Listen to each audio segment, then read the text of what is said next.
Hey, on today's video, I am breaking down how you have the choice and the option to determine how you respond to no matter what's going on in your life and why we want to get you like this guy. How you can go through no matter what adversity is coming your way, whatever struggles are showing up, and really show up in the best way possible.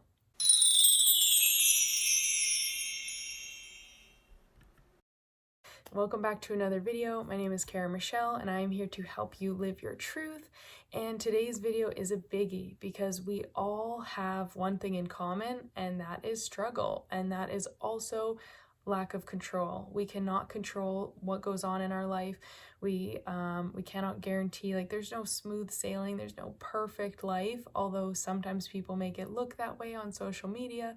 And maybe you have some assumptions about other people and their perfect lives, right? But there is no such thing as perfect. One thing that is absolutely certain is that we are all going to face some struggles, some adversity, and some things that don't really go our way. But the thing is how we handle that and how we respond to those situations.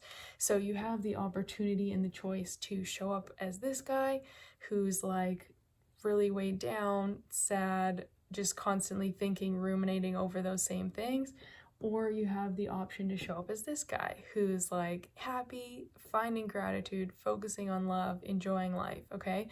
And what I want to break down for you is that I know it's not as simple and as easy as just making a choice, and yet at the same time, it kind of is. So it's kind of one of those weird like dichotomies where it's like it's as easy or as simple as you make it. So in my own life, there were times, especially when the struggle was very new, like right after losing my brother. I remember some people who were a bit further along on their spiritual path than I was, who were trying to teach me or guide me or help me by saying, like, everything works out for a reason, or find the gratitude and focus on the positive, and these things that they meant very well intentioned, but when you're heavy in grief and you've just lost someone you love, you're kind of like, screw you.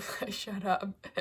I don't have time for this. Like, I'm not going to be happy that this person's gone, and I'm still not happy that he's gone, so I think that's important.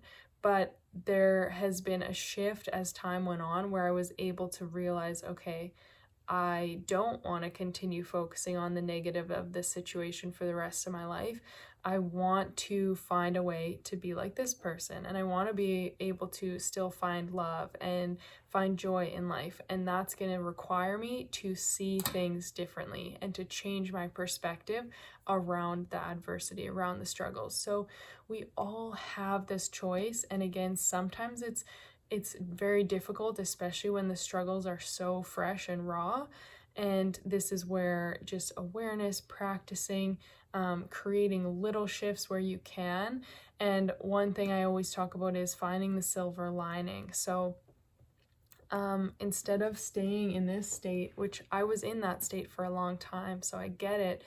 And I was just replaying the old stories, focusing on all the things that went wrong, all the things I would say to people if I had the chance. And believe me, I had a long list of people that I hated, a long list of people that I wanted to beat up, that I literally had dreams about beating up because I was so angry and so overwhelmed by my grief and by the dynamics of how my brother passed away. And it was very unfair, and I think I can say that, but I think also a lot of people have experiences that are unfair. And so we choose to either focus on that and internalize it and replay it and stay negative and stay stuck, and you don't see anything good when you're in that place. So like this guy up here, he can't see if the sun's shining. He can't see that like the birds are chirping and flowers are blooming and there's good things going on around him because he's so consumed by the negative.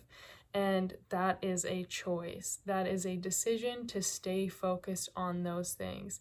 You might not believe it. And again, when you're really heavy in something, if you're in that place right now, it might be like, this might not be the most welcome message that you're hearing, But the more you focus on the negative, the more your brain is going to stay in that place and continue to trigger you and keep you in those thoughts.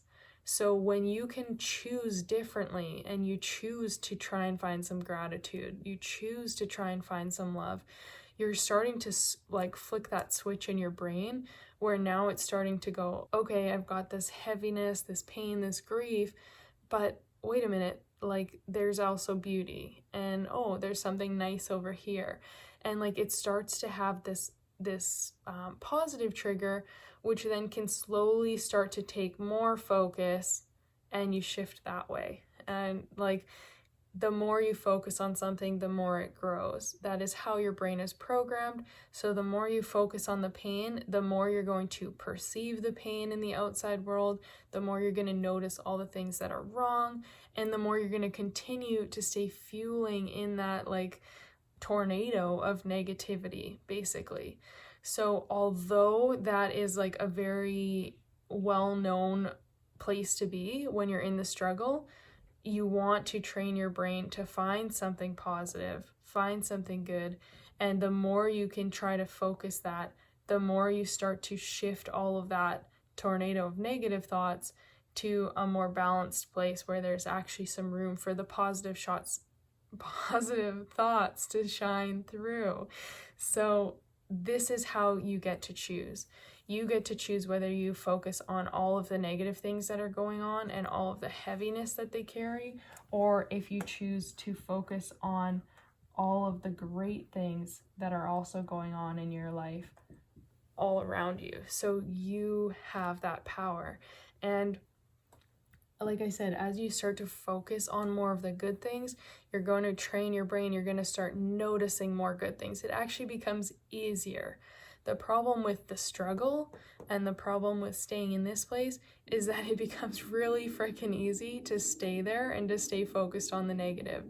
So like I said, as I was grieving my brother, I was very focused on the negative because that's a really heavy thing to go through.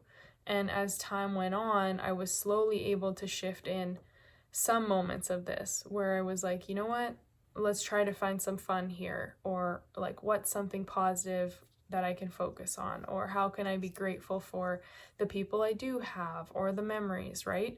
And starting to shift my place into this one.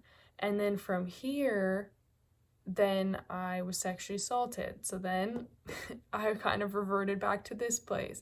A lot of trust issues, a lot of anger, a lot of frustration, and guilt and shame, and all of these negative emotions that brought me back into that spiral of thinking.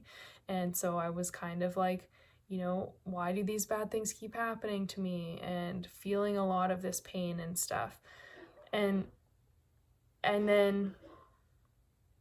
then slowly, as time went on and as I worked on healing and doing a lot of different releasing work around these things, I started to be like, okay, this was one example, this was one situation, but there is still a lot of good in life. There are other things I can focus on that are positive, that make me feel better. And so I started to shift and focus on this. And then I had a really, really traumatic car accident, and I hit black ice and I lost control and I flipped and then I rolled 4 times.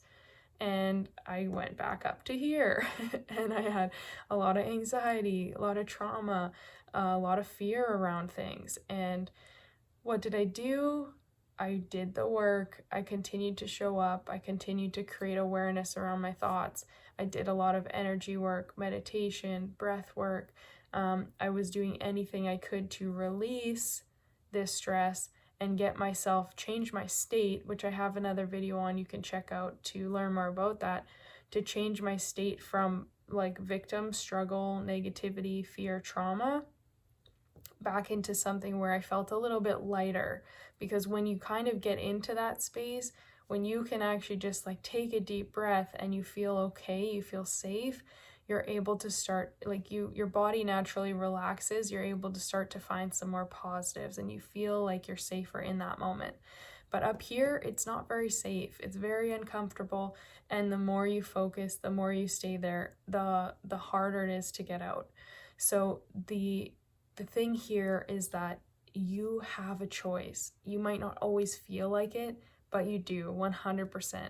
And you also have the ability to retrain your mind so that this becomes your default and this becomes more natural for you, and it just becomes the comfortable place you get to start living in.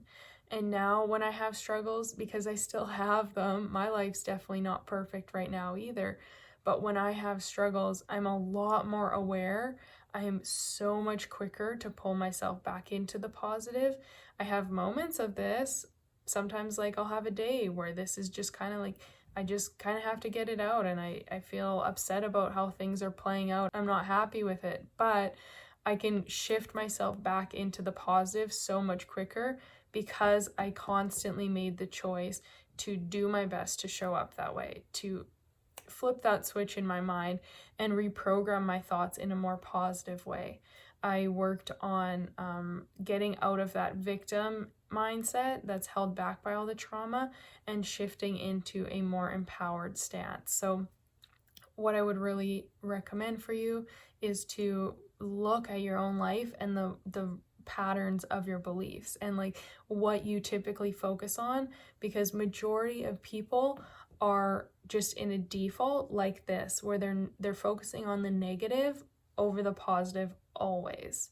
It's always like, oh, all the things I did wrong, all the things that didn't work out the way I wanted them to, and complaining. And all of these things are habits we want to break out of because they keep us stuck where we don't want to be. So in order to get here, it's all about reprogramming, retraining, creating new thoughts, new beliefs, and new actions from this place so that you can make that your new default. You start to feel better each day. And as you do that, it becomes so much easier to stay in that high vibe place and the positive whirlpool of thoughts than being in the negative whirlpool of thoughts. So remember, you get to choose. You probably were trained this way.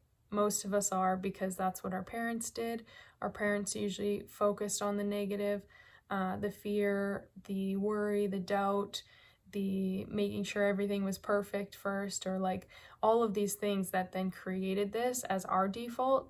And so now we're making the conscious decision to switch it and to do the work to get it differently. So if you haven't, I talk about this a lot more in my free mindset training linked down below. That's going to help you to reprogram your mind for success, for happiness, for confidence, to do all the things you desire to do, because they get so much easier when you can be living in this state full of love. I mean, look at his little heart.